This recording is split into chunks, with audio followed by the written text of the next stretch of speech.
Армысыздар оқырмандар, менің каналыма қош келдіңіздер.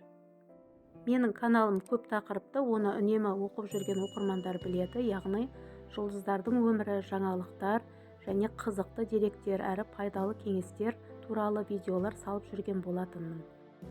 Енді мен арасында пайдалы рецепттер туралы салатын боламын, себебі мен 1 жарым жыл бұрын салған кейбір видеоларымды әлі күнге дейін оқырмандар пікірлерін қалдырып, алғыстарын жаудырып жатады. Ол менің бірінші каналым болатын, онда бірнеше рецепттер бар, қанша адам алғысын жаудырып, әлі күнге дейін пікірлерін қалдырып жатқаны мені әрине қуантады, бірақ ол каналға енді видео салынбайды. Белгілі бір себептермен ол канал жабылған болатын. Енді мен сіздерге бүгін қарапайым майсөк жасаудың ең оңай әрі ең дұрыс рецептімен бөлісетін боламын. Бұл рецептті салып отырған себебім әлі күнге дейін сол жабылған каналдан осы майсөкке қатысты сұрақтар келуде. Сол себепті мен осы рецептті қайталап салып отырмын. Ең алдымен біз тарымызды 3 рет жуып аламыз. Сол кезде өзінің шаң тозаңы шығады. Майсөкті осы жолмен дайындап көрсеңіздер, өте қарапайым әрі тез дайын болады және сіздердің көңілдеріңізден шығады деген үміттемін. Тарының құрамында адамның ағзасына пайдалы көптеген дәрумендер бар. Сол себепті бұл тағам үлкен кісілерге де, балаларға да өте пайдалы. Майсөк тойымды тағам болғандықтан, оны ораза кезінде де дайындайды.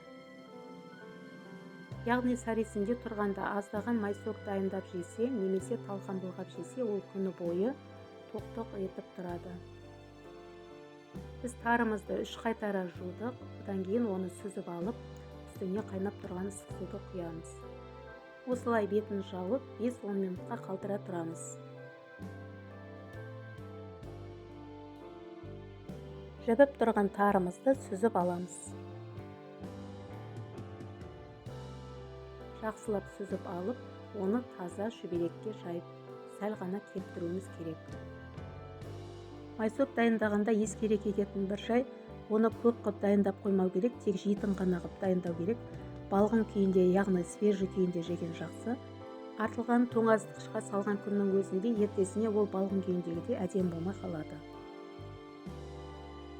Міне осылай жібіп тұрған тарымызды таза шүберекке жайып, суы шамалы кепкенше 5-10 минутқа қоя тұрамыз. Сөгіміздің суы шамалы кеуіп құрғағаннан кейін, оны біз ыдысымызға салып аламыз және үстіне мөлшермен сары май, шекер саламыз. Сол мезетте сәл тұз салып жіберсеңіздер болады, немесе видеода көрсетілгендей ыстық су құйғанда аздаған тұз салсаңыздар болады. Мен 1 шай кесеге толтырмас тарыны жібіттім, ол жібігеннен кейін 1 кесе болды. Және соған ыстық суға жарты шай қасыққа жетер-жетпес тұз салдым. Тұзы тым көп болып кетпеу керек, сәл қышқылдау болып кетеді. Және 70-80 грамм сары май салдым. 2 ас қасық толар-толмас жартылай шекер салдым, немесе 1 ас қасық шекер саласыздар. Майсөктің кейбір рецепттерінде ыстық сүтке салып бұқтырып жатады. Ондай сүттің бұған ешқандай да керегі жоқ. Майсөктің жалпы нағыз қарапайым ең оңай рецептісі осындай болады. Сіздер де жасап көріңіздер, өте керемет дәмді шығады.